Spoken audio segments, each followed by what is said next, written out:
அதிமுக இளைஞர் அணி நடத்தும் இளம் பேச்சாளர்களுக்கான இணைய வழி கலந்துரையாடல் கூட்டம். அந்த கூட்டத்தில் ஆளுநர் வர்சஸ் தமிழ்நாடு அரசு மாநில உரிமைகளை நிலைநாட்டிய தீர்ப்பை பற்றி பேச எனக்கு வாய்ப்பு வழங்கிய மாண்புமிகு துணை முதலமைச்சர் அவர்களுக்கும் இளைஞர் அணி செயலாளர் அவர்களுக்கும் மற்றும் நிர்வாகிகளுக்கு அனைவருக்கும் என்னுடைய நன்றியை தெரிவித்துக் கொள்கிறேன். இன்னைக்கு இந்தியாவே திரும்பி பார்க்கக்கூடிய ஒரு மிகப்பெரிய தீர்ப்பு இது. இந்த தீர்ப்புல சட்டசபையின் மாண்பு, அதனுடைய அதிகாரம், உரிமை அதெல்லாம் பாதுகாக்கிறதுக்காக மாண்புமிகு முதலமைச்சர் அவர்களுடைய அறிவுறுத்தலின் பேரில் இந்த வழக்கு தொடரப்பட்டது. இந்த வழக்கு தொடரும் பொழுது நம்முடைய பரிகாரம் உச்ச நீதிமன்றத்தில் என்ன கேட்டோம்னா, தமிழக சட்டசபை ஒரு 10 மசோதாக்களை ஏற்றி அனுப்பி அதை கிட்டத்தட்ட 2 வருடத்துக்கு மேல ஆளுநர் எந்தவித நடவடிக்கை எடுக்காமல் கிடப்பில் போட்டுள்ளார் அப்படின்னு சொல்லி ஒரு பரிகாரம் கேட்டிருந்தோம். இன்னொரு பரிகாரம் என்னன்னா, இந்த தமிழ்நாடு தேர்வாணையம், அந்த தமிழ்நாடு தேர்வாணையத்துல சேர்மன் மற்றும் மெம்பர்ஸ் அது அப்பாயின்மெண்ட் ஃபைல் ஆளுநரிடம் பெண்டிங்கா இருக்கு. அதை கையெழுத்திடாமல் காலதாமதம் செய்து வருகிறார். இது 2வது பரிகாரம். 3வது பரிகாரம் என்னன்னா, தண்டனை பெற்ற கைதிகள் அவருடைய நடத்தையை கருத்தில் கொண்டு அவர்களுக்கு சிறை தண்டனை குறைத்து அவர்களை விடுவிக்கும் அது சம்பந்தமான கோப்பு. அதுல கிட்டத்தட்ட 80 கைதிகளுடைய நன்னடத்தை சம்பந்தமாக அவங்கள ரிலீஸ் பண்ணணும்னு சொல்லிய ஃபைல், அந்த கோப்புகளும் அவர் கழித்திடவில்லை. அடுத்தது என்னன்னு பாத்தீங்களா, அதிமுக மந்திரிகள் 3 பேர் அவர்கள் மேல கிரிமினல் நடவடிக்கை எடுப்பதற்காக சாங்ஷன் டு ப்ராசிக்யூட், இதற்கு கவர்னர் ஒப்புதல் வழங்க வேண்டும். அவர்கள் மந்திரியாக இருக்கும் பொழுது கரப்ஷன் சார்ஜஸ்ல அவர் மேல் நடவடிக்கை எடுப்பதற்காக அவர் ஃபைல் அவர்கிட்ட மூவ் ஆகி அந்த ஃபைலும் பெண்டிங்கா இருக்கு. இந்த பரிகாரத்தோட உச்ச நீதிமன்றத்தில் கடந்த நவம்பர் 2023 வழக்கு தொடர்ந்தோம். தமிழக அரசு சார்பில் நான் வழக்கு தொடர்ந்தேன். மாண்புமிகு முதலமைச்சர் அவர்கள் இந்த வழக்கை தொடர சொன்னார். உங்களுக்கு எல்லோருக்கும் தெரியும், தமிழகத்தில் நமக்கு ஒரு ஆளுநர் இருக்கிறார். நாம் என்ன சொன்னாலும் அது அவர் கேட்க மாட்டேன் என்று ஒரு கொள்கை கொண்டு வந்திருக்கிறார். நாம் அனுப்பிய மசோதாக்கள்லாம் எந்த மசோதாக்களையும் அவர் அவருடைய அப்ரூவல் கொடுக்கல. இது வேண்டுமென்றே அவரை காலந்தாழ்த்தி நான் அதுல அப்ரூவலே கொடுக்க மாட்டேன், ஒப்புதலே கொடுக்க மாட்டேன்னு சொல்லி அவர் ஒரு கொள்கையோட உட்கார்ந்துட்டு இருக்காரு. இப்படிப்பட்ட சூழ்நிலையில உச்ச நீதிமன்றத்தை அணுகும் போது உச்ச நீதிமன்றம் விசாரணைக்கு எடுக்கிறது இந்த வழக்கை. முதல் வாய்தா தேதியில கவர்னருக்கு ஒரு நோட்டீஸ் அனுப்பணும்னு உத்தரவு போடுறாங்க. அந்த உத்தரவு போட்ட பிறகு கவர்னர் என்ன பண்றாரு, உடனே அந்த மசோதாக்களை நிறுத்தி வைப்பதாக ஒரு என்டார்ஸ்மெண்ட், அந்த பில்ல 10 மசோதாக்கள். இந்த 10 மசோதாக்கள் என்னன்னா, இந்த தமிழ்நாட்டில் பல்கலைக்கழகங்கள், அந்த பல்கலைக்கழகங்கள்ல துணைவேந்தர்கள் செலெக்ஷன் கமிட்டியில அப்பாயிண்ட் பண்றத சம்பந்தப்பட்டது. ஒரு வேந்தருக்கு வைஸ் சான்சலர்ஸ் அப்பாயிண்ட் பண்றதுக்கு அவங்களுக்கு பவர்ஸ் இருக்கிறது. வேந்தர் யாருன்னா கவர்னர். ஆனா அவர் என்ன பண்றாருன்னா, இந்த வைஸ் சான்சலர் அப்பாயின்மெண்ட்ல அவர் தன்னுடைய அதிகாரத்தை பயன்படுத்தி அந்த வைஸ் சான்சலர் துணைவேந்தர்களை அப்பாயின்மெண்ட் பண்ணாம டிலே பண்ணிட்டு இருக்காரு. சோ அதனால அவருக்குள்ள பவரை குறைப்பதற்காக தான் இந்த மசோதாக்களே, 10 மசோதாக்களுடைய சாராம்சம் இதுதான். சோ இது அந்த பில்லு அவர் என்ன பண்றாருன்னா, உச்ச நீதிமன்றம் நோட்டீஸ் உத்தரவு போட்ட பிறகு அந்த மசோதாவில் அவர் அசென்ட் நான் நிறுத்தி வைக்கிறேன் அப்படின்னு சொல்லி அதுல உத்தரவு போட்டுறாரு. இந்த மசோதாக்கள் திரும்பி வருகிறது. தமிழக சட்டசபை மறுபடியும் இந்த மசோதா ஏற்றி, அதே மசோதாக்களை மறுபடியும் ஏற்றி ஆளுநருக்கு அனுப்பி வைக்கப்படுகிறது. இந்த மசோதா இரண்டாவது தடவை ஏற்றி அனுப்பினால் ஆளுநர் அரசியலமைப்பு சட்ட பிரகாரம் ஆர்டிக்கல் 200, உங்களுக்கு நேரம் இருந்தால் நீங்க கூகுள்ல கூட போய் பாருங்க. ஆர்டிக்கல் 200 அதுதான் ஒரு ஆளுநர் எப்படி ஒரு மசோதாவை டீல் பண்ண வேண்டும் என்று அதுல சொல்லியிருக்கிறாங்க. இரண்டாவது தடவை இந்த மசோதாவை ஏற்றி அனுப்பினால் ஆளுநருக்கு அந்த மசோதா மேல ஒப்புதல் கண்டிப்பாக கொடுக்கப்பட வேண்டும். இந்த முதல் தடவை ஏற்றி அனுப்பினால் அந்த ஆர்டிக்கல் 200 என்ன சொல்றாங்கன்னா, ஒரு ஆளுநருக்கு 3 வழி இருக்கிறது. இப்போ முதல்ல சட்டசபையில ஒரு மசோதாவை ஏற்றி அனுப்புகிறோம். அப்போ ஆளுநருக்கு 3 வழி இருக்கிறது. முதல் வழி அவர் அந்த மசோதாவை ஒப்புதல் கொடுக்கலாம். ஒப்புதல் கொடுத்துட்டாங்கன்னா சட்டமாகிவிடும். இதுதான் ப்ராசஸ். நீங்க உங்களுக்கு எல்லாருக்கும் தெரியும். என்னதான் நம்ம சட்டசபையில மசோதா அதை பாஸ் பண்ணி அது கவர்னருக்கு அனுப்பினாலும் அந்த மசோதா ஆளுநர் ஒப்புதல் அளிக்கலைன்னா அந்த மசோதா சட்டமாக மாறாது. இதுதான் அரசியலமைப்பு சட்டத்துல சொல்லியிருக்காங்க. சோ அந்த முதல் வழி ஒப்புதல் கொடுக்கலாம். இரண்டாவது வழி கவர்னருக்கு என்ன பண்ணலாம்னா ஒப்புதல் நிறுத்தி வைக்கலாம். இந்த மசோதாக்கள் மேல அவர் ஒப்புதல் கொடுக்காம அதை நிறுத்தி வைக்கலாம். மூன்றாவது இந்த மசோதாக்களை குடியரசுத் தலைவருக்கு அனுப்பி வைக்கலாம். இதுதான் ஆளுநருக்கு உள்ள அவருடைய பவர்ஸ். இதுதான் இந்த மசோதாக்கள் முடிவெடுக்கிறது சம்பந்தப்பட்ட விஷயங்கள் கூட தனிப்பட்ட முறையில் ஆளுநர் எடுக்க முடியாது. நீங்க அந்த ஆர்டிக்கல் 200 எடுத்து பாத்தீங்கன்னா, நான் சொன்ன அந்த 3 வழிகள் கவர்னருக்கு சொல்லப்பட்டிருக்கும். ஆனா தன்னிச்சையா அவர் செயல்பட முடியாது. அவர் அமைச்சரவை என்ன அவருக்கு பரிந்துரை செய்கிறதோ, அமைச்சரவைனா chief minister and the council of ministers, அவங்க என்ன அட்வைஸ் பண்றாங்களோ, ஆளுநருக்கு என்ன ஆலோசனை சொல்றாங்களோ அதன்படிதான் இந்த 3 வழிகளும் அவர்கள் செயல்பட வேண்டும். இதுதான் அரசியலமைப்பு சட்டத்துல சொல்லியிருக்கு. ஒண்ணு நீங்க முடிவெடுக்க போறீங்க, ஒப்புதல் அளிக்க போறீங்க அந்த மசோதா மேல, அதுக்கு கூட அமைச்சரவை சொல்லுவாங்க, நீங்க எங்க இந்த மாதிரி ஒப்புதல் அளிக்கணும் இந்த மசோதாவுக்கு அப்படின்னு சொல்லுவாங்க. இந்த மசோதா சில நேரத்துல நிறுத்தி வைக்க வேண்டும். ஏன்னா சில நேரத்துல மசோதா சட்டமன்றத்திலிருந்து ஆளுநருக்கு அனுப்பும் பொழுது அந்த அரசு அமைச்சரவை என்ன பண்ணுவாங்க, இந்த மசோதால சில திருத்தங்கள் கொண்டு வரலாம், அவசரப்பட்டு மசோதா ஏற்றி அனுப்பியாச்சு, அதனால நிறுத்தி வைங்க அப்படின்னு ஆளுநர்கிட்ட சொல்லி ஆளுநரை நிறுத்தி வைக்கலாம். மூன்றாவது வழி நான் சொன்ன பாருங்க, குடியரசுத் தலைவருக்கு அனுப்பணும். அது கூட எப்போ அனுப்பணும்னா, சில சட்டங்கள் லிஸ்ட் 2 லிஸ்ட் 3 அப்படின்னு இருக்கு. உங்களுக்கு எல்லாம் தெரியும், பொதுப்பட்டியல் தனியா இருக்கு, அப்புறம் மாநில பட்டியல் தனியா இருக்கு, ஒன்றிய அரசு பட்டியல் தனியா இருக்கு, ஒன்றிய பட்டியல் தனியா இருக்கு. அது லிஸ்ட் 1, லிஸ்ட் 2ன்றது மாநில பட்டியல், லிஸ்ட் 3ன்றது பொதுப்பட்டியல். அரசியலமைப்பு சட்டத்துல அவரவர்களுக்கு தனி அதிகாரம் கொடுக்கப்பட்டுள்ளது. ஒரு மாநில சட்டமன்றம் ஒரு சட்டம் ஏற்றணும்னா அவங்களுக்கு இந்த லிஸ்ட் 2, அதாவது மாநில பட்டியலில் உள்ள அந்த சப்ஜெக்ட்ல தான் அவங்க சட்டம் ஏற்றலாம். அதே போல லிஸ்ட் 3 இருக்கு, அதுல மாநில சட்டமன்றமும் சட்டம் ஏற்றலாம், ஒன்றிய பாராளுமன்றமும் சட்டம் ஏற்றலாம்.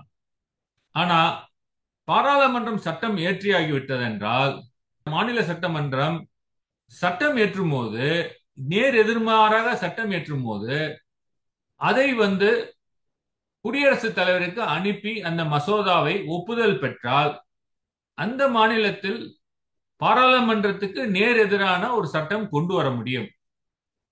அது ஒரு எக்ஸாம்பிள் சொல்றேன். இப்போ இப்ப நீட்டே எடுத்துக்குங்க. இந்தியா பூராவும் நீட் இருக்கணும்னு பாராளுமன்ற சட்டம் இருக்கிறது. நேஷனல் மெடிக்கல் கமிஷன் ஆக்ட் 2019 ஒரு சட்டம். அந்த சட்டத்தின்படி கண்டிப்பாக நீங்க மருத்துவ படிப்பில் நீங்க அட்மிஷன் ஆகணும்னா நீட் எழுதி ஆகணும். இப்போ நம்மளுடைய மாண்புமிகு முதலமைச்சர் அவர்கள் வழிகாட்டின்படி இந்த நீட் விலக்கு மசோதாவை தமிழக சட்டமன்றம் ஏற்றி அதை கவர்னருக்கு அனுப்பி கவர்னர் குடியரசுத் தலைவருக்கு அனுப்பி வைத்துள்ளார். அனுப்பி வைத்து அதை இன்று அந்த மசோதாவுக்கு அவங்க ஒப்புதல் அளிக்கவில்லை. அந்த ஒப்புதல் அளிக்காததுனால ஆல் பார்ட்டி மீட்டிங்ல டிசிஷன் எடுத்திருக்காங்க. அது வேற விஷயம். இப்போ அந்த ஒப்புதல் ஏன் குடியரசுத் தலைவருக்கு அனுப்பணும்னா, சட்டமன்றம் ஏற்ற அந்த மசோதா பாராளுமன்ற சட்டத்திற்கு நேர் எதிர் ஆனதா இருக்கிறதுனால கவர்னர் கிட்ட முதல் முறையாக அந்த மசோதா அனுப்பும் பொழுது அவர் குடியரசுத் தலைவருக்கு அனுப்ப வேண்டும். அந்த குடியரசுத் தலைவருக்கு அனுப்பும் பொழுது தேர்ந்தெடுக்கப்பட்ட அரசு அமைச்சரவை என்னங்க இது லிஸ்ட் 3 சப்ஜெக்ட், இதுல நம்ம சட்டம் ஏற்றி இருக்கோம், நீங்க குடியரசுத் தலைவருக்கு தான் அனுப்பணும், உங்களுக்கு அதிகாரம் இல்லைன்னு சொல்லுவாங்க. அதனால லிஸ்ட் 3 சப்ஜெக்ட்னா பிரசிடென்ட்டுக்கு அனுப்பணும். சோ இந்த 3 ஆப்ஷன்ஸ், 3 வழிகள் கவர்னர் முதல் முறையாக ஒரு மசோதா வரும்பொழுது அவர் தேர்ந்தெடுக்கணும். அவர் தன்னிச்சையாக தேர்ந்தெடுக்க முடியாது. ஆனால் அதை தேர்ந்தெடுப்பதற்கு அந்த அமைச்சரவை சொல்றபடிதான் அவர் செய்ய வேண்டும். இதுதான் கவர்னர் அவருக்கு தன்னிச்சையாக பவர் இல்லை. அது வீட்டோ பவர்னு சொல்லுவாங்க, பாக்கெட் வீட்டோ. இந்த தீர்ப்புல பாத்தீங்கன்னா pocket governor has no pocket veto. கவர்னருக்கு தன்னிச்சையாக செயல்படுவதற்கு அதிகாரம் இல்லை. இந்த அரசியலமைப்பு சட்டத்துல இந்த ஆர்டிகல் 200 பொறுத்தமாட்டில் ஆர்டிகல் 200 மட்டும் இல்லைங்க, எந்த பவரும் எடுத்து பாத்தீங்கன்னா எல்லாமே அமைச்சரவை என்ன சொல்லுதோ அதன்படிதான் அவர் செய்ய வேண்டும். ஒரு சில எக்ஸெப்ஷன் இருக்கிறது, ஒரு சில விலக்கு இருக்கிறது. அந்த ஒரு சில விலக்கு என்னன்னா, இப்போ ஒரு ஆட்சியை கலைக்க வேண்டும், ஆர்டிகல் 356 ஆட்சியை கலைப்பதற்காக கவர்னர் ரெக்கமெண்டேஷன் ஒன்றிய அரசுக்கு அனுப்புவார். அந்த ரெக்கமெண்டேஷன் சில மசோதாக்கள் இவங்க பிரசிடென்ட் தான் கொடுக்க வேண்டியது இருக்கும், ஜனாதிபதி தான் ஒப்புதல் அளிக்க வேண்டும். அந்த மாதிரி மசோதாக்களை அவர் என்னதான் அமைச்சரவை கூறினாலும் நேர் எதிராக கூட அவர் ஜனாதிபதிக்கு அனுப்பலாம். சோ இந்த 2 தருவாயில தான் அமைச்சரவை அவருக்கு ஆலோசனை கூறினாலும் அதற்கு நேர் எதிர்மாறாக அவர் ஜனாதிபதிக்கு அனுப்பலாம். இப்ப நம்மளுடைய பிரச்சனை என்னன்னா, இந்த 10 மசோதாக்கள் நம்ம அனுப்பி வைத்தோம், வழக்கு போட்டோன்னே என்ன பண்றாரு, நான் நிறுத்தி வைக்கிறேன் அப்படின்னு எழுதி ஃபைலை ரிட்டர்ன் பண்றாரு. நம்மளுடைய சட்டமன்றம் மறுபடியும் இந்த அதே 10 மசோதாக்களை ரீஇனாக்ட் பண்ணி அனுப்புறாங்க. அனுப்பின உடனே ஆளுநர் என்ன பண்றாரு, இந்த தடவை ஆர்டிகல் 200 படிச்சு பாத்தீங்கன்னா மறுபடியும் இந்த பில்ல ரீஎனாக்ட் பண்ணி அனுப்புனா ஆளுநர் கட்டாயமாக அதற்கு ஒப்புதல் அளிக்க வேண்டும். அதுதான் ஆர்டிகல் 200 சொல்கிறது. நம்ம வழக்குல என்ன ஆகுதுன்னா, வழக்கு நீதிமன்றத்தில் இருக்கும்போது இந்த 2வது சட்டம் ரீஎனாக்ட் பண்ணி வருகிறது, 10 மசோதாக்களும் மறுபடியும் அவரிடம் வருகிறது. அவர் என்ன பண்றாரு, இதுல எப்படியாவது தப்பிக்கணும்னு நினைக்கிறார். உடனே என்ன பண்றாரு, வேற ஒரு எஸ்கேப் ரூட் எடுக்கிறார். இந்த எஸ்கேப் ரூட் என்னன்னா, அவர் இந்த 10 மசோதாக்களை அமைச்சரவையின் பரிந்துரைகள் இல்லாமலே தன்னிச்சையாக 10 மசோதாக்களை அவர் குடியரசுத் தலைவருக்கு அனுப்பி வைக்கிறார். இந்த 10 மசோதாக்கள் குடியரசுத் தலைவருக்கு அனுப்பி வைப்பதால் அந்த ஆர்டிகல் 200 பிரகாரம் 2வது தடவை ஒரு மசோதா தன்னிடம் வந்தால் தாம் இது அளிக்க வேண்டாம் அப்படின்னு அவரு நினைச்சாரு. இந்த குடியரசுத் தலைவருக்கு அனுப்பியவுடன் அவரு வேற என்ன பண்ணாரு தெரியுங்களா, அவர் என்ன டேமேஜ், அவர் ஒவ்வொரு டே நம்மள டேமேஜ் பண்ணிட்டே இருக்காரு. 2வது டேமேஜ் என்ன பண்றாருன்னா, குடியரசுத் தலைவருக்கு அனுப்பிச்சு விட்டது 2வது டேமேஜ். மூணாவது என்ன பண்றாரு, குடியரசுத் தலைவருக்கு தன்னிச்சையாக ஒரு கடிதம் எழுதுகிறார். நீங்க இந்த 10 மசோதாக்களை நிராகரியுங்கள், நீங்க இதை நிறுத்தி வையுங்கள், உங்களுடைய கன்சென்ட் அசன்ட் கொடுக்காதீங்க, நிராகரிச்சு உத்தரவிடுங்கள் அப்படின்னு ஒரு கடிதம் எழுதுறார். இது மூணாவது டேமேஜ். இதை பயன்படுத்தி என்ன பண்றாங்கன்னா, குடியரசுத் தலைவர் அந்த 10 மசோதாக்கள்ல 7 மசோதாக்கள் நிறுத்தி அவங்களுடைய கன்சென்ட நிறுத்தி வைக்கிறாங்க. வித்தல், அந்த ரிஜெக்ட்னாலே அது வித்தல்னு கான்ஸ்டிடியூஷன்ல இருக்கு. கான்ஸ்டிடியூஷன்ல வித்தல்னா ரிஜெக்டட்னு அர்த்தம், நிராகரிக்கப்பட்டது. வித்தல்னு பாலிஷ்டா யூஸ் பண்றாங்க. ஆனா அது வார்த்தை என்னன்னா நிராகரிப்பு. 7 மசோதாக்கள் நிராகரிச்சிடுறாங்க. 2 மசோதா அது என்ன ஆச்சுன்னே இனி வரைக்கும் தெரியல, அது தூக்கி கிடப்புல போட்டாங்க. ஒரு மசோதா மட்டும் அதற்கு ஒப்புதல் அளிக்கிறாங்க. சோ அவர் மூணாவது டேமேஜ் என்னன்னா, இந்த ஒரு ரெக்கமெண்டேஷன் எழுது. நாலாவது டேமேஜ் என்னன்னா, இந்த மாதிரி நம்மளுடைய மசோதா குடியரசுத் தலைவர் அதிகாரம் இல்லாமலே ரிஜெக்ட் பண்றாங்க. ஏன் அதிகாரம் இல்லைன்னா, இது எல்லா மசோதாக்களும் மாநில பட்டியல் சம்பந்தப்பட்ட மசோதாக்கள். இது குடியரசுத் தலைவருக்கு போக வேண்டிய அவசியமே இல்லை. ஒரு எஸ்கேப் ரூட்டுக்காக, சிக்கலை உருவாக்குறதுக்காக கவர்னர் ஆளுநர் இந்த மாதிரி ஒரு முறையை கையாளுறாரு. இதை நாங்க நீதிமன்றத்துல எங்க வழக்குல அவ்வப்பொழுது இவர் பண்ற அந்த குளறுபடிகளை நீதிமன்றத்துக்கு தெரிவிச்சுட்டு வரோம். அது சம்பந்தமான ஆவணங்கள் அத்தனையும் எடுத்து நீதிமன்றத்துல தாக்கல் செய்யறோம். இந்த ஆவணங்கள் எல்லாமே கவர்னர் அரசியலமைப்பு சட்டத்தின் பிரகாரம் நடந்து கொள்ளாமல் அரசியலமைப்பு சட்டத்தை மீறுவதாக நாங்கள் நீதிமன்றத்தில் தெரிவித்தோம். இந்த வழக்குல 2வது தடவை மசோதா சட்டசபையிலிருந்து ரீஎனாக்ட் பண்ணி 2வது தடவை மசோதா வரும்பொழுது, அப்பொழுது பஞ்சாப் கவர்னர் சம்பந்தப்பட்ட ஒரு வழக்குல ஒரு தீர்ப்பு வருகிறது. அப்ப தலைமை நீதியரசர் தனஞ்சய சந்திரசூட் என்ன பண்றாருன்னா, இதே மாதிரி ப்ராப்ளம் பஞ்சாப் கவர்மெண்ட்டுக்கு இருக்கிறது. அவங்க என்ன பண்றாங்கன்னா, பில்ஸை பாஸ் பண்ணி அனுப்புறாங்க, ரிட்டர்ன் பண்றாரு கவர்னர், பஞ்சாப் கவர்னர் ரிட்டர்ன் பண்றாரு, மறுபடியும் பாஸ் பண்ணி அனுப்புறாங்க. பஞ்சாப் கவர்னர் என்ன பண்றாரு, நிராகரிக்கிறாரு. அப்போ உச்ச நீதிமன்றம் என்ன சொல்லுதுன்னா, 2வது தடவை உனக்கு அமிச்சா உனக்கு ஆப்ஷனே கிடையாது, நீ கண்டிப்பாக இதுக்கு அசன்ட் கொடுக்கணும்னு சொல்லி உத்தரவு போட்டுறாங்க. அந்த உத்தரவு இந்த வழக்குல நம்ம வாதம் செய்யும் போது, அந்த நம்மளுடைய வழக்கு விசாரணைக்கு வரும்பொழுது உச்ச நீதிமன்றமே கவர்னருடைய வழக்கறிஞருக்கு சொல்றாங்க, 2வது தடவை வந்திருக்குங்க பில்லு, மனுதாரர் தமிழ்நாடு அரசு சொல்றாங்க, நம்மள நீதிமன்றத்தில் சொல்றாங்க, அதனால நீங்க இது ஃபாலோ பண்ணணும் அப்படின்னு சொல்றாங்க. ஆனா இவர் என்ன பண்ணாரு, நான் முன்னாடி சொன்ன பிரகாரம் இவர் அந்த பில்லை குடியரசுத் தலைவருக்கு அனுப்பி வைத்து விட்டார். சோ குடியரசுத் தலைவருக்கு அனுப்பி வைத்தது, குடியரசுத் தலைவர் அதை நிராகரித்தது, இது எல்லாமே பாத்தீங்கன்னா அரசியலமைப்பு சட்டத்து பிரகாரம் செல்லத்தக்கதல்ல அப்படின்னு நாங்க நீதிமன்றத்துல எங்களுடைய வாதம் எடுத்து வைத்தோம். எங்களுடைய வாதங்கள் எடுத்து வைக்கும் பொழுது உச்ச நீதிமன்ற தீர்ப்புகளை நாங்கள் அந்த நீதிமன்றத்தில் எடுத்து சொன்னோம். 1974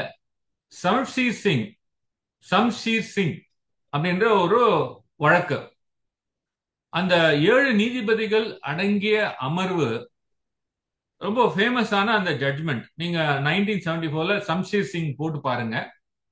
அந்த 7 நீதிபதிகள் என்ன சொல்றாங்கன்னா, ஒரு கவர்னருக்கு தன்னிச்சையாக உங்களுக்கு எந்தவித அதிகாரமும் இல்லை, உங்களுக்கு எந்த ஒரு நடவடிக்கை எடுத்தாலும் ஒரு தேர்ந்தெடுக்கப்பட்ட ஒரு அரசு அதனுடைய அமைச்சரவை சொல்கிறபடிதான் நீங்கள் நடந்து கொள்ள வேண்டும் என்று சொல்லியிருக்காங்க.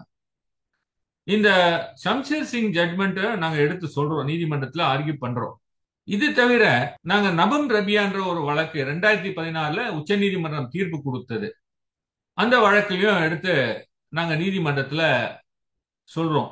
இது தவிர சர்க்காரியா கமிஷன் ரிப்போர்ட், இந்த சர்க்காரியா கமிஷன் ரிப்போர்ட் இந்த கவர்னருடைய பவர்ஸ்ல ஏதாவது ஒரு டைம் லைன் பிக்ஸ் பண்ணணுன்றதுக்காக சர்க்காரியா கமிஷன் அமைக்கப்பட்டு அந்த ரிப்போர்ட்ஸ் எல்லாமே ஒரு டைம் லைன் ஃபிக்ஸ் பண்ணணும், கவர்னருக்கு டைம் லைன் இல்லாம இருக்கு அப்படின்னு அந்த ரிப்போர்ட்ஸ் ஹைலைட் பண்ணி நீ சொன்னதை நீதிமன்றத்துல சொல்றோம். அப்புறம் புஞ்சி கமிஷன் ரிப்போர்ட், அந்த புஞ்சி கமிஷன் ரிப்போர்ட்டையும் எடுத்து நாங்க நீதிமன்றத்துல தாக்கல் செய்யறோம். பாருங்க, எங்களுடைய பிரேயரே ஒன் ஆஃப் தி பிரேயர், எங்களுடைய பரிகாரம் என்ன கேட்டிருக்கோம்னா, கவர்னருக்கு வந்து ஒரு டைம் லைன் ஃபிக்ஸ் பண்ணுங்க, ஒரு டைம் ஃபிக்ஸ் பண்ணுங்க. அரசியலமைப்பு சட்டத்துல டைம் இல்லாம இருக்கு, as soon as possible அப்படின்னு மட்டும் அந்த வார்த்தை இருக்கு. இந்த as soon as possible வந்து இவங்க வந்து as long as possible, எவ்வளவு நாள் கடத்தணுமோ அவ்வளவு நாள் கடத்தலாம் அப்படின்னு நினைச்சிட்டு எந்தவித நடவடிக்கை எடுக்க மாட்டாங்க. அதனால உச்ச நீதிமன்றம் நீங்க ஒரு டைம் லைன் பிக்ஸ் பண்ணுங்க இப்படின்றதுதான் எங்களுடைய ஆர்குமெண்ட். கவர்னர் தரப்புல என்ன சொல்றாங்கன்னா ஆர்குமெண்ட்ஸ், முதல் தடவை வந்து பில்ல நான் வந்து வித்தல்டுன்னு சொல்லி உத்தரவு போட்டேன், ஆனா நான் ஒரிஜினல் பில்லாம் வந்து திருப்பி சட்டமன்றத்துக்கு அனுப்பவில்லை. இந்த ஒரிஜினல் பில்லாம் வந்து நான் என்னோட பீரோல பூட்டி வச்சிருக்கேன். நான் ஒரிஜினல் பில் அனுப்பாததுனால சட்டமன்றம் இரண்டாவது தடவையாக வந்து அதே மசோதாவை ஏற்றி அனுப்பது சட்டப்படி செல்லத்தக்கதல்ல. நான் வந்து கையில இருக்கிறதுனால ஒரிஜினல் பில்ல அதை வந்து இரண்டாவது தடவையாக அனுப்பப்பட்டது நீங்க எடுத்துக்க முடியாது, முதல் தடவையாக தான் அனுப்பப்பட்டது நீங்க எடுத்துக்கலாம். ஆகவே நான் ஜனாதிபதிக்கு அனுப்பியது முதல் தடவையாக என்னுடைய பவர், அந்த 3 வழிகள் இருக்கு பாருங்க, அந்த வழிகள் நான் பயன்படுத்தி அனுப்பினேன். ஆகவே நான் அரசியலமைப்பு சட்ட பிரகாரம் தான் நான் நடந்து கொண்டேன் அப்படின்னு ஒரு ஆர்குமெண்ட்ஸ். அவருடைய ஆர்குமெண்ட்ஸ் வந்து உச்ச நீதிமன்றம் ஏற்றுக்கொள்ளவில்லை. இந்த வழக்குல வந்து கடந்த 8ஆம் தேதி நான் சொன்னபடி ஒரு வரலாற்று சிறப்புமிக்க தீர்ப்பு. மாண்புமிகு முதலமைச்சர் வந்து இந்தியாவுக்கே ஒரு வழிகாட்டியாக இந்த தீர்ப்பை பெற்றிருக்கிறார். அதாவது இந்த உச்ச நீதிமன்றம் என்ன சொல்லுதுன்னா, ஒண்ணு வந்து நீங்க 2வது தடவை இந்த மசோதாவை மறுபடியும் சட்டமன்றம் அதே மசோதாவை வந்து திருப்பி ரீஎனாக்ட் பண்ணி அனுப்பினால், மசோதாவை ஏற்றி அனுப்பினால் 2வது தடவை உங்களுக்கு எந்த வழியும் கிடையாது, நீங்கள் கட்டாயமாக அனுமதி அளிக்க வேண்டும். நீங்க வந்து பிரசிடென்ட்டுக்கு அனுப்பணும்னு நீங்க நினைச்சீங்கன்னா, குடியரசுத் தலைவருக்கு அனுப்பணும்னு நினைச்சீங்கன்னா, முதல் தடவை ஒரு மசோதா உங்களோட வரும்பொழுது அப்போ நீங்க அனுப்பலாம். 2வது தடவை வரும்போது உங்களால அனுப்ப முடியாது, உங்களுடைய கதவுகள் சாத்தப்பட்டன, உங்களால் ஒன்றும் செய்ய முடியாதுன்னு அந்த தீர்ப்புல சொல்லும் பொழுது நீதிபதிகள் என்ன சொல்றாங்கன்னா, இந்த பொறுப்பு கவர்னருடைய பதவி நீங்க வந்து தன்னிச்சையாக மசோதாக்கள் பொறுத்த மாட்டில வந்து செயல்பட முடியாது. மசோதாக்களை வந்து உங்களுடைய முடிவுகள் வந்து தன்னிச்சையாக நீங்க எடுக்க முடியாது. உங்களுக்கு வந்து the elected government, aid and advice of the elected government, தேர்ந்தெடுக்கப்பட்ட அமைச்சரவை தான் உங்களுக்கு பரிந்துரை செய்யணும். அவங்களுடைய ஆலோசனை படிதான் நீங்கள் செயல்பட வேண்டும். நீங்க வந்து தன்னிச்சையாக இந்த வழக்கில பொறுத்த மாட்டில பிரசிடென்ட்டுக்கு அனுப்பியது 2வது தடவை சட்டப்படி அரசியலமைப்பு சட்ட பிரகாரம் செல்லாது. அது மட்டும் இல்லை, கவர்னர் அவர் வந்து நடந்து கொண்ட முறை, ஆரம்பத்திலிருந்து நான் உங்களுக்கு எல்லாம் சொல்லிட்டு வந்தேன். ஒவ்வொரு தடவையும் இந்த வழக்கை எப்படியாவது முறியடிக்க வேண்டும், எப்படியாவது நமக்கு எந்த பரிகாரமும் கிடைக்கக்கூடாது என்று கவர்னர் திட்டமிட்டு ஒவ்வொரு தடவையும் வந்து நடந்து கொண்டு வந்தார். நம்மளுடைய வழக்கை வந்து ஒரு பரிகாரம் கேட்டு போட்டோம். அவர் என்ன பண்றாரு, முதல் பரிகாரம் என்ன கேட்டிருந்தோம், பில்ஸ பாஸ் பண்ண சொல்லுங்கன்னு கேட்டிருந்தோம். உடனே என்ன பண்றாரு, பில்ஸ திருப்பிடுறாரு. அப்போ நீதிமன்றத்தில் என்ன பண்ணணும்னா பரிகாரத்தை மாத்தணும், பிரேயரை மாத்தணும். அந்த பிரேயர் மாத்துறதுக்கு ஒரு அமெண்ட்மெண்ட் போட்டு ஒரு பெட்டிஷன் போட்டு நீதிமன்றத்துக்கு கொண்டு வந்து நீதிமன்றத்தை உத்தரவு வாங்கணும் வேண்டுமென்றே. இதெல்லாம் 2வது தடவை என்ன பண்றாரு, இந்த மாதிரி ஒரு கட்டாயமாக நீங்க அந்த ஒப்புதல் கொடுக்கணும்ன்ற இடத்துல என்ன பண்றாரு, அவர் அந்த மசோதாவை வந்து தூக்கி பிரசிடென்ட்டுக்கு அனுப்பி வைக்கிறார், ஜனாதிபதிக்கு அனுப்பி வைக்கிறார். மறுபடியும் நம்மளுடைய வழக்கின் பரிகாரத்தை மாற்ற வேண்டியது இருக்கிறது. ஸோ இப்படியா வந்து ஒவ்வொரு தடையும் வந்து அவரை இந்த வழக்கை எப்படியாவது இழுத்தடிக்க வேண்டும், இது வழக்கை எப்படியாவது தள்ளுபடி செய்யப்பட வேண்டும் என்ற ஒரு எண்ணத்தில் செய்கிறார். இந்த வழக்கு நடந்திருக்கிற ஒரு வகையில பார்க்கும்போது அவர் முக்கியமான ஆவணங்கள் நாங்க நீதிமன்றத்துல சமர்ப்பிச்சோம். முதல்ல அவர் சட்டமன்றத்துக்கு அதிகாரம் இருக்கிறதுன்னு சொல்லி அவரே சொல்றார். அந்த பில்ஸை டீல் பண்ணும்போது, மசோதாக்களை டீல் செய்யும் போது சட்டமன்றத்துக்கு அதிகாரம் இருக்கிறது என்று சொல்கிறார். ஆனால் அதே கவர்னர் நீதிமன்றத்தில் என்ன சொல்றாருன்னா, சட்டமன்றத்துக்கு அதிகாரம் இல்லைங்க, இவங்களுக்கு இந்த துணைவேந்தர்கள் பதவி சம்பந்தப்பட்டத இவங்களுக்கு மசோதா ஏற்ற உரிமை இல்லை அப்படின்னு மாத்தி பேசுறார். நான் சொன்னேன் உங்களுக்கு அந்த ஃபைல்ல எல்லாம் என்டார்ஸ்மெண்ட்ல it is intra vires of the state act அப்படின்னு ஒரு குறிப்பு எழுதுறார். ஜனாதிபதிக்கு அனுப்பி வைக்கும் போது கூட அந்த குறிப்பு இருக்கிறது, இன்ட்ரா வைரஸ் ஆஃப் ஸ்டேட் ஆக்ட்னு குறிப்பு இருக்கிறது. ஆனால் நீதிமன்றத்தில் புதியதாக ஒரு ஸ்டாண்ட் எடுக்கிறார். இந்த மாதிரி இல்லைங்க, இது மாநில சட்டமன்றத்துக்கு அதிகாரமே இல்லை அப்படின்னு ஒரு ஸ்டாண்ட் எடுக்கிறார். இதெல்லாம் பார்க்கும்போது நீதியரசர்களுக்கு இவர் எப்படியாவது அரசியலமைப்பு சட்டத்தை அவரை புறக்கணிக்கிறார், அதை மீறுகிறார். அவர் அவருடைய எண்ணங்கள் கெட்ட எண்ணத்தோட வேண்டுமென்றே எப்படியாவது மசோதாக்களை தவிர்க்க வேண்டும், அவர் கொடுக்க கூடாது என்ற எண்ணத்தில் நடந்து கொண்டிருக்கிறார் என்று நீதிமன்றத்துக்கு தெல்ல தெளிவாக நாங்கள் ஆவணங்கள் மூலம் நாங்க நீதிமன்றத்தில் சமர்ப்பிச்சோம். முக்கியமான ஒரு ஆவணம் என்னன்னா, ஜனாதிபதிக்கு ஒரு தனிப்பட்ட முறையில் ஒரு கடிதம் எழுதுறார். அந்த கடிதத்தில் என்ன சொல்றாருன்னா, நீங்க இந்த 10 மசோதாக்களுக்கு நீங்க ஒப்புதல் அளிக்காதீர்கள் அப்படின்னு எழுதுறார். அந்த ஜனாதிபதி எழுதுறதே தப்பு. ரெண்டாவது, நான் சொன்ன மாதிரி ஒரு அமைச்சரவையின் ஆலோசனைப்படிதான் அவர் எழுத வேண்டும். அவர் ஜனாதிபதிக்கு அனுப்புறது கூட அமைச்சரவையின் ஆலோசனைப்படிதான் செய்திருக்க வேண்டும். ஒரு தேர்ந்தெடுக்கப்பட்ட அரசு, அதனுடைய அமைச்சரவை, கேபினெட் அவங்க சொல்றபடிதான் செஞ்சிருக்கணும். இந்த கடிதமும் அவர் தன்னிச்சையாக எழுதுகிறார். சில டாக்குமெண்ட்லாம் ரெடி பண்ணி அனுப்புறாரு. இந்த நடவடிக்கைகள் ஒவ்வொன்றாக நீதிமன்றம் பார்க்கும் பொழுது ஒரு கவர்னர் அவருக்குள்ள அரசியலமைப்பு சட்டத்தில் அவருக்கு கொடுக்கப்பட்ட கடமைகளை செய்ய தவறிவிட்டார், வேண்டுமென்றே கெட்ட எண்ணத்தோடு அவர் செயல்பட்டிருக்கிறார் என்பதை நாங்கள் நீதிமன்றத்தில் தெல்ல தெளிவாக நிரூபித்து காட்டினோம். அதனால் உச்ச நீதிமன்றம் என்ன பண்ணிச்சுன்னா, இந்தியாவிலே இது போன்ற ஒரு தீர்ப்பு வந்ததில்லை. இந்த 10 மசோதாக்கள் 2வது தடவை ஏற்றி அனுப்பிய பிறகு இந்த ஆளுநர் குடியரசுத் தலைவருக்கு அனுப்பியது சரியானதல்ல, தவறானது. குடியரசுத் தலைவர் அதன் மேல் நடவடிக்கை எடுத்ததும் தவறானது. அதை நாங்கள் ரத்து செய்கிறோம். அது மட்டும் இல்ல, இந்த வழக்குல the assent have deemed to have been granted, ஆளுநர் செய்ய வேண்டிய கடமையை உச்ச நீதிமன்றம் தன்னுடைய தனி அதிகாரத்தை பயன்படுத்தி இந்த 10 மசோதாக்களும் உச்ச நீதிமன்றமே ஒப்புதல் அளித்து விட்டது. நீங்க எங்கேயாவது கேள்விப்பட்டிருக்கீங்களா? ஒரு மசோதா சட்டமன்றம் ஏற்றி அனுப்புனா அதை ஆளுநர் தான் ஒப்புதல் அளிக்கணும். இப்ப நான் சொன்ன பிரகாரம் ஒரு லிஸ்ட் 3 சப்ஜெக்ட் பொது பட்டியலில் இருந்தா அது ஜனாதிபதிக்கு அனுப்பணும், ஜனாதிபதி ஒப்புதல் கொடுப்பாங்க.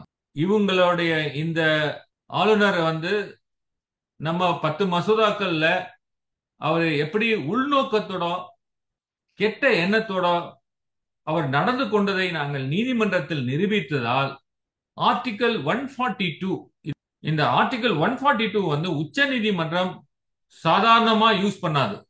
அதுக்கு எக்ஸ்ட்ரா ஆர்டினரி சர்க்கம்ஸ்டன்சஸ்ல to do complete justice between the parties, அத உச்ச நீதிமன்றத்துக்கு முன்பு இந்த வழக்குக்கு ஒரு முற்றுப்புள்ளி வைக்க வேண்டும் என்று உச்ச நீதிமன்றத்துக்கு தோன்றினால், அதற்காக அந்த வழக்கில் அந்த அளவுக்கு மெட்டீரியல்ஸ் இருந்தா உச்ச நீதிமன்றம் இந்த உத்தரவு பிறப்பிக்கும்.